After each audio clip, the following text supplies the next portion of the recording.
네이버 웹툰 같은 경우가 지금 미국 시장에서는 뭐 상장까지 지금 준비를 하고 있다는 얘기 들었는데 맞습니까? 네, 작년 기준으로 글로벌 매출 합한 게 2조를 넘었어요. 웹툰 작가가 이제 되신 건데 그 과정조차도 또 쉽지가 않으셨다고요.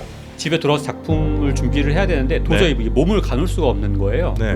오히려 점점 더 악화가 돼가지고 결국은 응급실을 갔거든요. 네. 그랬더니 갑자기 저보고 암사기라는 거예요. 혈액암 사기라고. 그게 바로 그 다음 달이었어요. 네이버에서 연락받은 다음 달에. 아, 이게 되게 세상이 내가 네. 행복하길 바라지 않나? 여러분은 조금 전까지 뭘 보고 계셨습니까? 혹시 이 방송을 보기 전에 웹툰을 보고 계시진 않았습니까? 아니면 웹툰을 원작으로 한 드라마를 혹시 보시진 않았나요?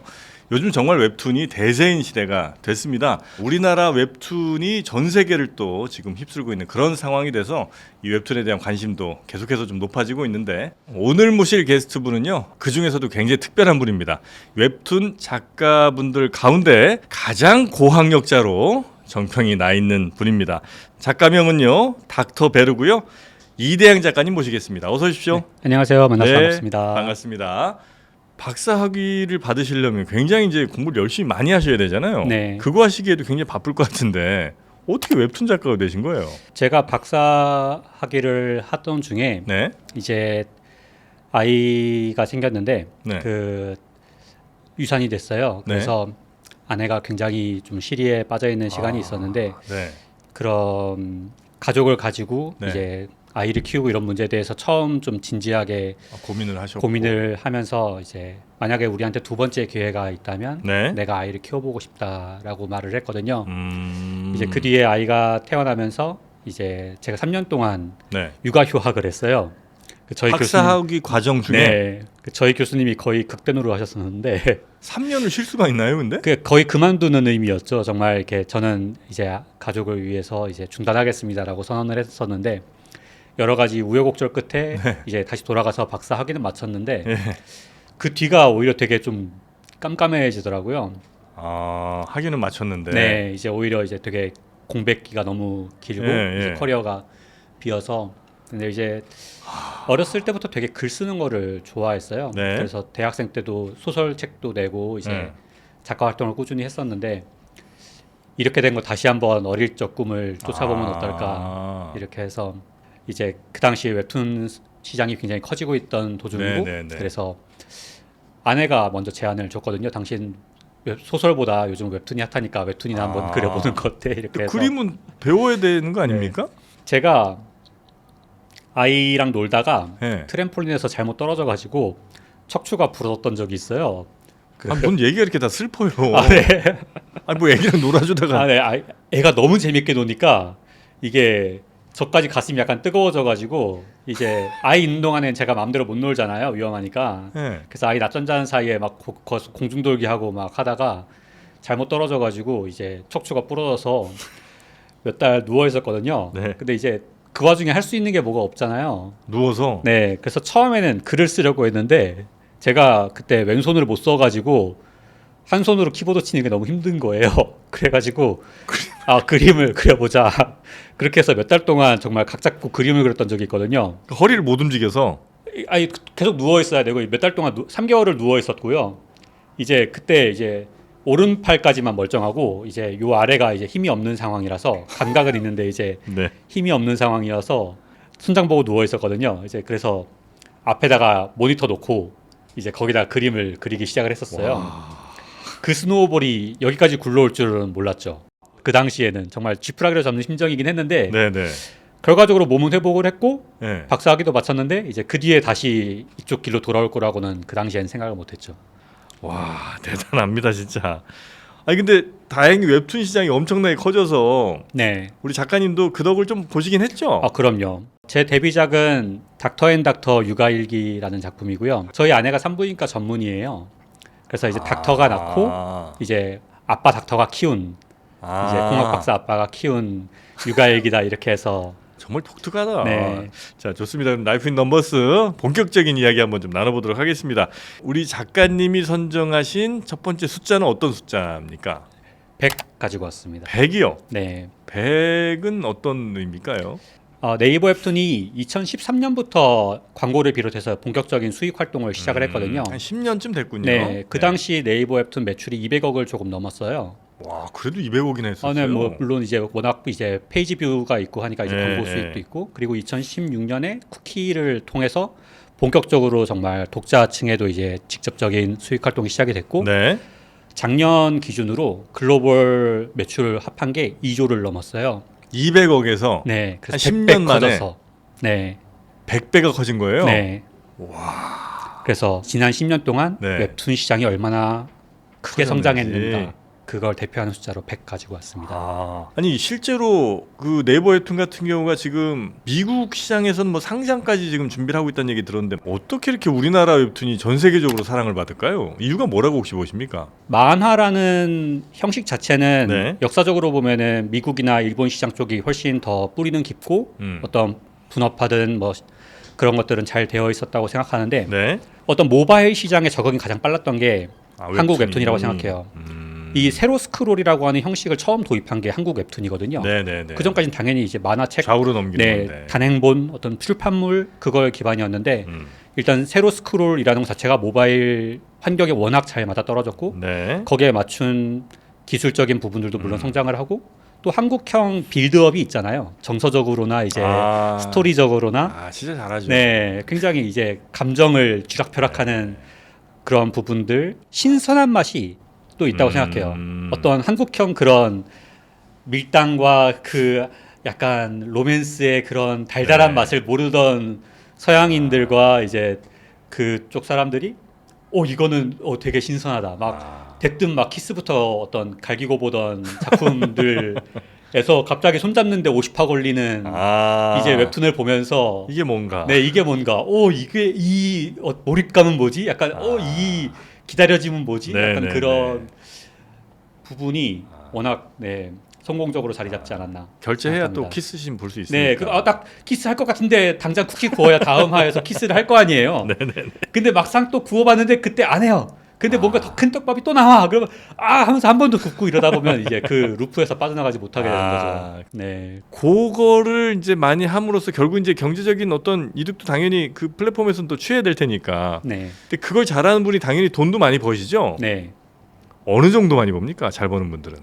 그냥 기사적으로 공개된 부분들로 보면은 이제 1위, 2위를 다투는 분들은 어쨌거나 100억대 이상 수익을 내고 있고요. 작년 같은 경우는 1회 공개 4억 매출 내신 팀이 있거든요. 네, 화산귀환 팀이 이제 하루 매출로 4억 찍어서. 아니, 무슨 내용이면 그렇게 사람들이 미쳐요? 네, 일단은 네. 카타르시스를 카타르시스. 요즘 이제 뭐 또 현실 충분히 꿉꿉하잖아요. 네. 그러니까 사이다, 이제 고구마나 이런 거보다 정말 회귀를 해서든 뭐 전생을 해서든 특수 능력이든 뭐든 치트키든 뭐든 간에 네. 시원하게 시원하게 사이다 갈겨주고 이제 무쌍 찍는 내용들, 이런 것들이 요즘은 좀 대세라고 할 수 있죠. 무쌍 찍는다는 건 뭐예요? 이제 비할 데가 없는 어떤 네. 그걸 무쌍 찍는다고 네. 그래요?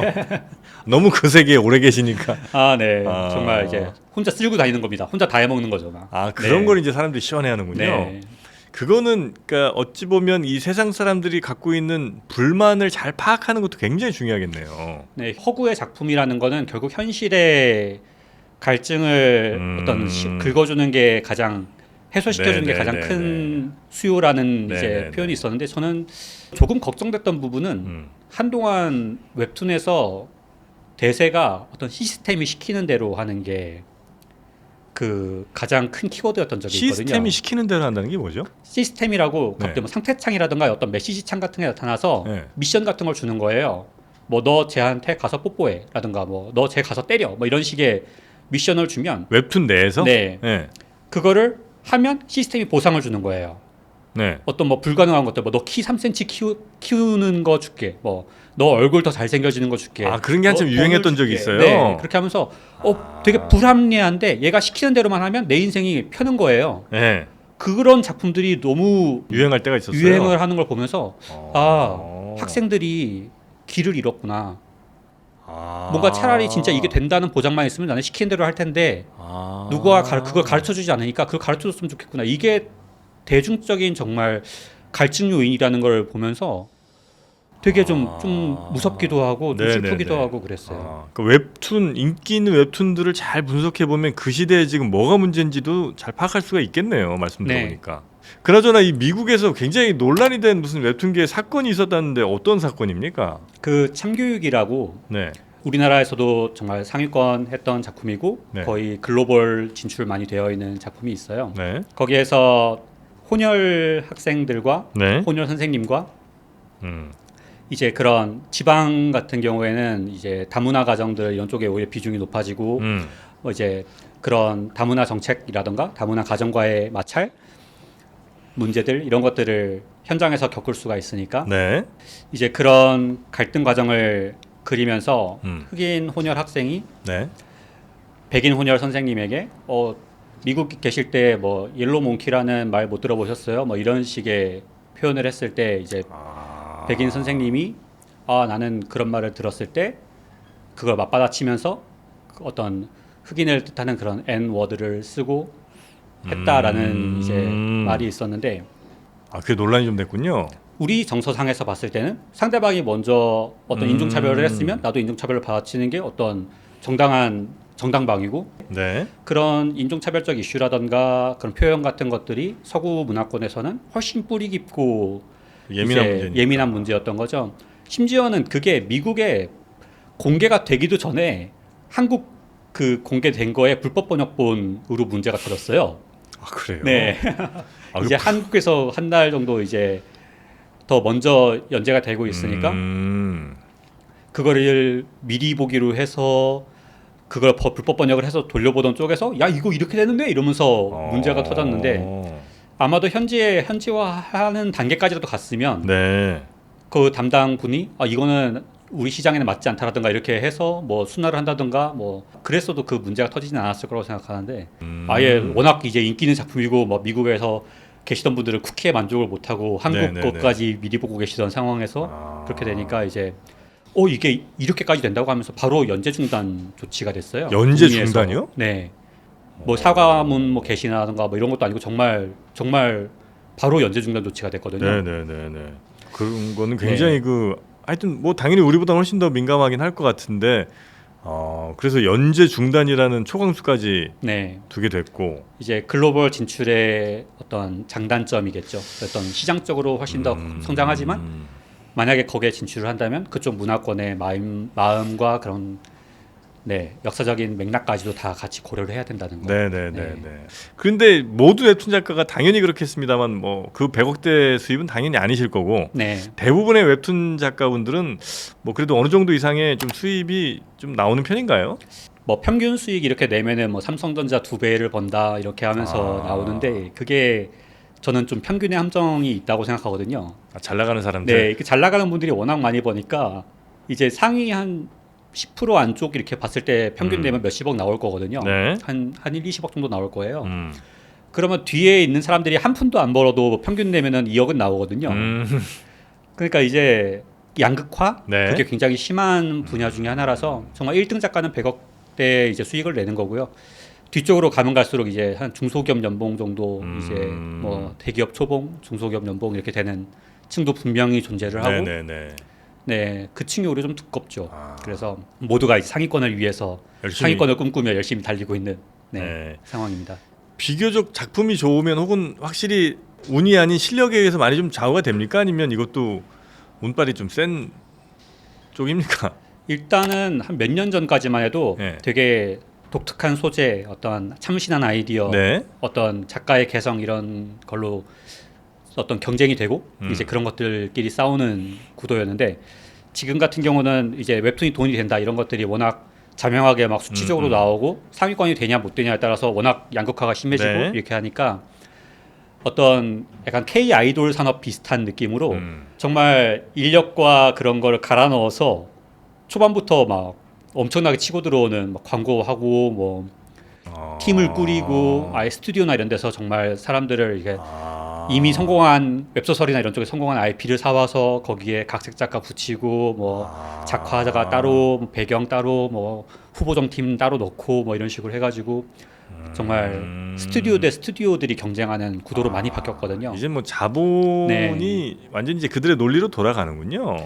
그래서 정말 그 와중에도 물론 두각을 나타내는 분들도 계시지만 지금은 이제 그러니까 대규모 자본이 네, 대규모 투입된 자본이 그런 작품들은 또 광고도 많이 하면서 많은 분들이 접할 기회도 늘어나고 또 그러니까 네. 인기도 끌고 네. 또 워낙 많은 돈들이 투입됐으니까 퀄리티도 뭐 어느 정도 이상은 확보가 될 테고. 네. 물론 그런 작품들 중에서도 망하는 작품들은 망하지만 네. 이제 스튜디오들은 보통 정말 이렇게 분산 투자로 해서 여러 개 작품을 한단 말이에요. 그러니까 이제 망하는 작품이 있어도 어떤 작품이 히트를 치면 거기서 이제 뭐 몇 배 수익으로 이제 그거를 커버를 하고 하는데 개인 작가님들은 이제 몇 개를 여러 개를 동시에 할 방법도 네네네. 없고 하나 망하면은 이제 어떤 지속을 하는 것도 어렵고 다른 직업 알아봐야 되는. 예. 그래서 네. 조금 네 층이 갈리는 느낌입니다. 약간 그 예전부터 웹툰을 그렸던 입장에서는 조금 섭섭한 세태시긴 하겠네요, 그죠? 막 작가들이 막 열심히 그려서 갑자기 빵 터지기도 하고 뭐 이런 시대를 지나왔던 작가님 입장에서는 경쟁이 치열해졌다는 느낌도 들고 네. 뭔가 옛날이요 그런 느낌도 있는데 네. 대신 그렇게 된 것 자체가 웹툰 시장이 커지고 이게 네. 어떤 돈이 된다라는 거에 대해서 증명이 된 결과니까요. 이제 지금 웹툰 전공생만 1년에 1,500명씩 나오는데요. 그 네. 대학교 전공이 또 있군요. 네. 그래서 웹툰 학과 같은 것들도 생기고 이제 학생들 뭐 중학교, 고등학교 이런 쪽에 강연 네네. 나가 보면 웹툰 작가가 꿈이에요 이렇게 하면서 질문하는 학생들 정말 많거든요. 네. 그러니까 좋은 부분이 있으면 네. 반대로 이제 경쟁이 더 치열해지고 하는 그런 부작용도 있다고 봐야겠죠. 우리 작가님은 어쨌든 공학도셨으니까 SF 같은 거 하시면 되게 재밌게 잘 만들어 주실 것 같은데 혹시 그런 작품 만드십니까? 제가 차기작으로 이제 처음 기획을 냈던 게 SF였는데 네. 다들 뜯어 말리더라고요.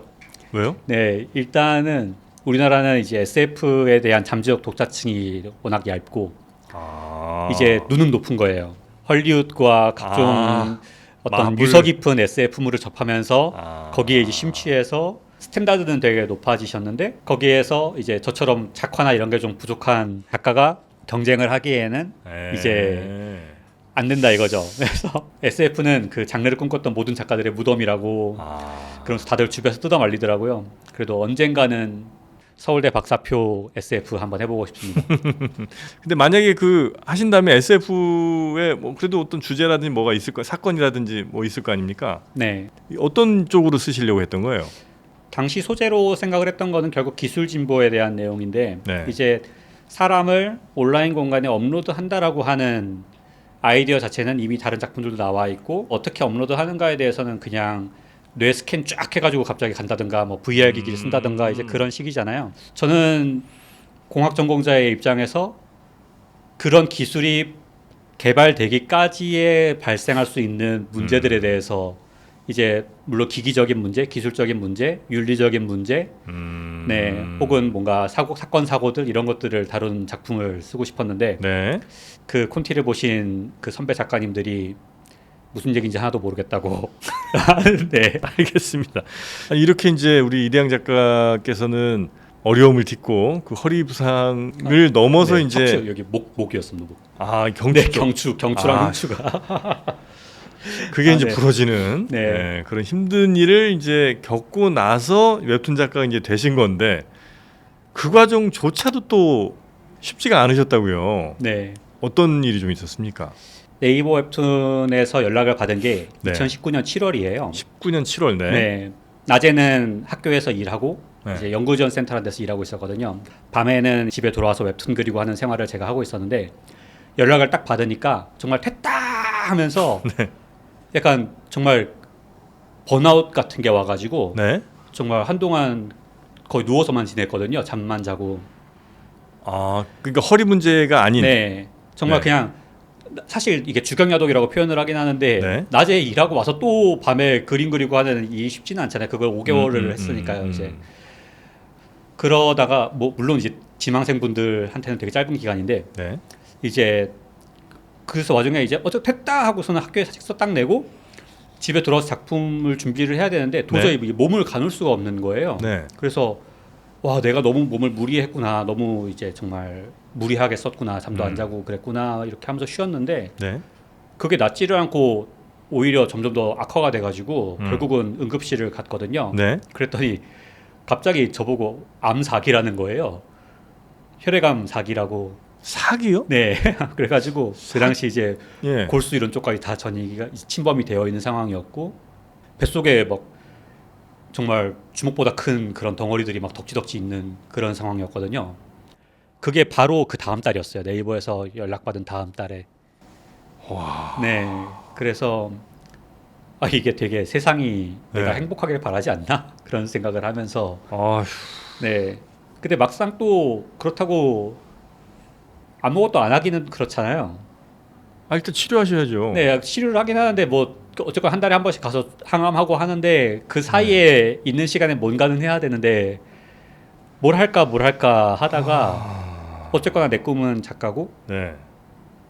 나의 기회가 왔으니까 예.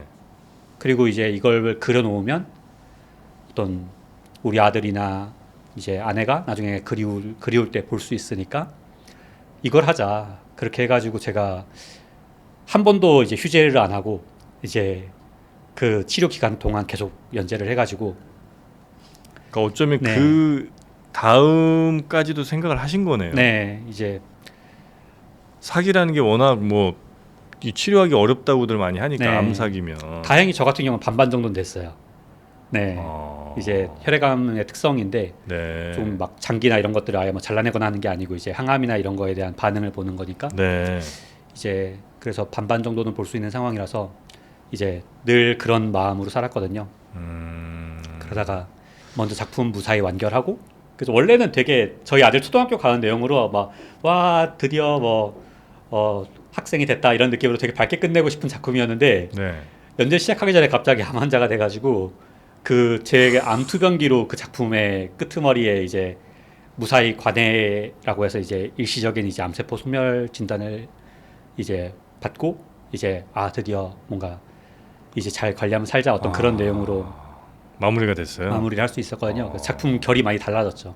그래서 우리 독자분들 응원도 엄청 많이 하셨겠네요. 네, 굉장히 막 낚시인 줄 알았는데 너무 충격받았다고 네. 이제 진짜 막 아프다고 막 해가지고 이제 가는 내용 보면서 이것도 별거 아닌데 막 이런 생각하셨다가 진짜로 뭐 암 막 진단서 이런 거 블로그에다가 인증하고 했더니 정말 꿈에도 몰랐다고 이렇게 하시면서 네네네.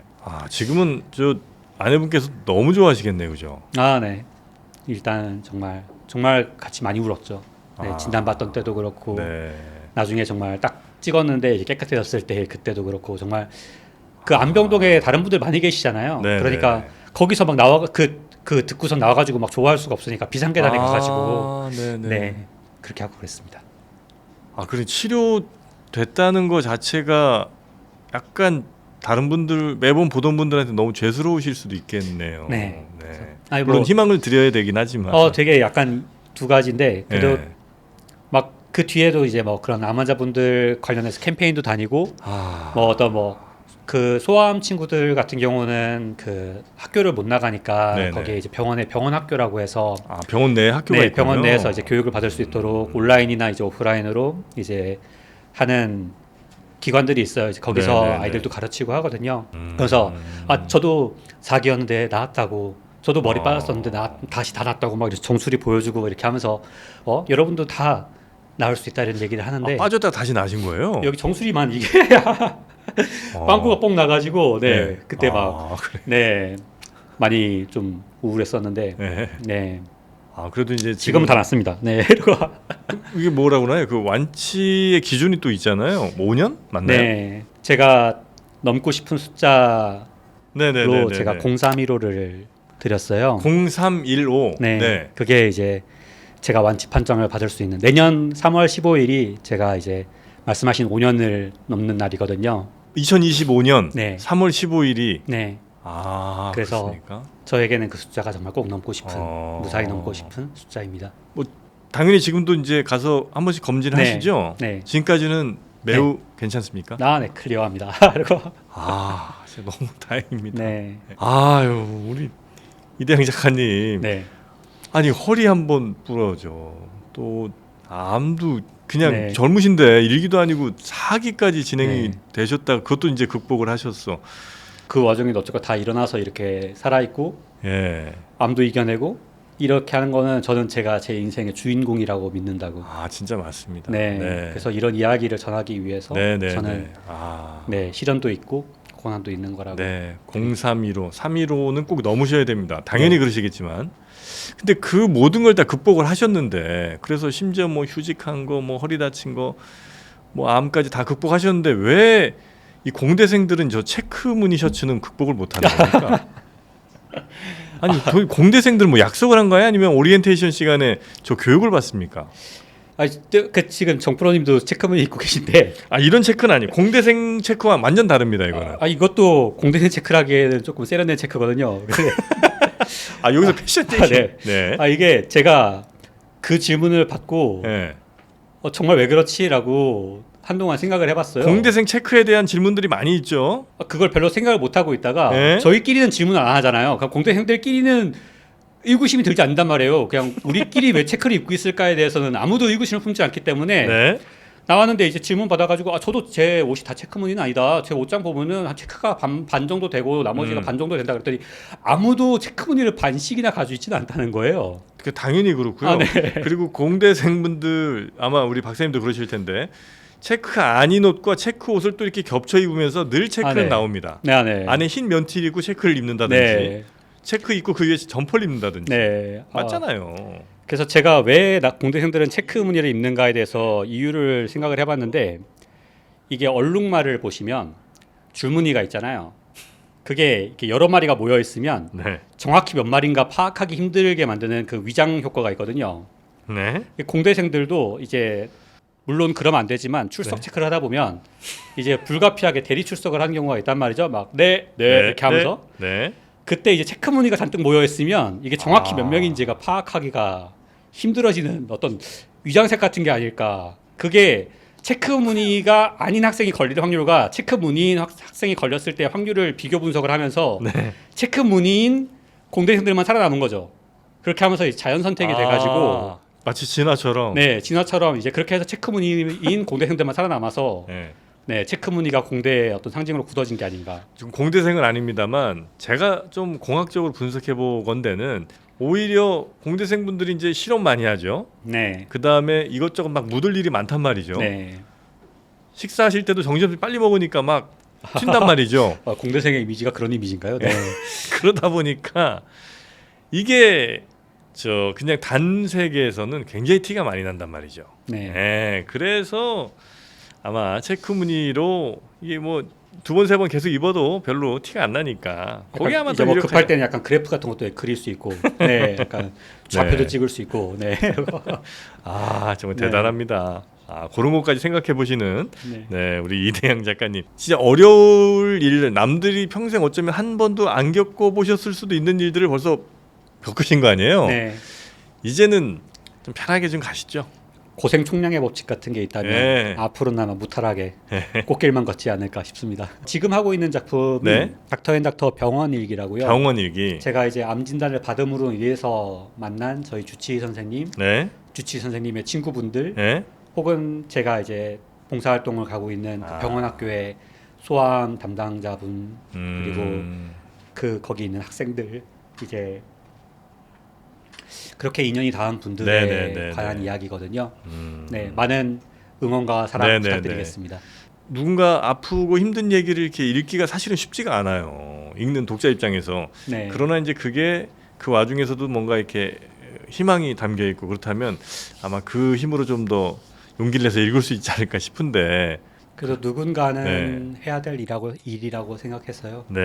되게 정말 너무 슬퍼서 못 보겠다는 댓글이 생각보다 많아요. 그러니까. 너무 식당에서 밥 먹다가 너무 울어가지고 사연 있는 사람 같이 보여서 막 그렇다고 막 저 지하철인데 작가님 어쩌실 거냐고 저 지금 지하철에서 엉엉 울고 있다고 막 책임지라고 이런 댓글도 많고 그래서 그냥 나중에 봐야겠다 이런 분들도 많이 계신데 되게 고맙다는 메일이 많이 와요. 소아암 그런 보호자분들 그리고 뭐 암환우분들 그리고 이제 뭐 이제 그런 투병하시는 분들이나 그런 분들 쪽에서도 연락이 많이 오고요. 네, 힘이 네, 됐다, 위로가 됐다.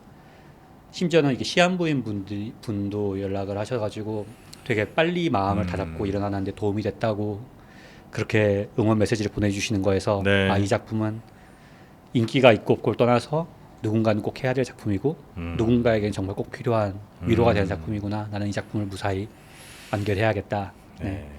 내년 그 3월 15일에 네. 제가 이제 완치 판정을 받잖아요. 네. 그 소식으로 이 작품의 완결을 어떤 저의 병원 일기는 여기까지입니다라고 완결을 하는 게 저의 개인적인 소망입니다. 알겠습니다. 저도 내년 3월 15일 근처에 완결되는 그 웹툰을 보면서 응원의 댓글 하나 남기도록 하겠습니다. 네. 자, 오늘 함께해 주신 닥터베르 이대양 작가님 대단히 감사하고요. 계속해서 건강하시기 바라겠습니다. 고맙습니다. 네, 감사합니다. 네, 모두 건강하세요. 네, 라이프 인 넘버스 어떻게 즐겁게 보셨습니까? 그렇다면 좋아요 그리고 구독 꼭 눌러주시고요. 다음 시간에 뵙겠습니다. 고맙습니다.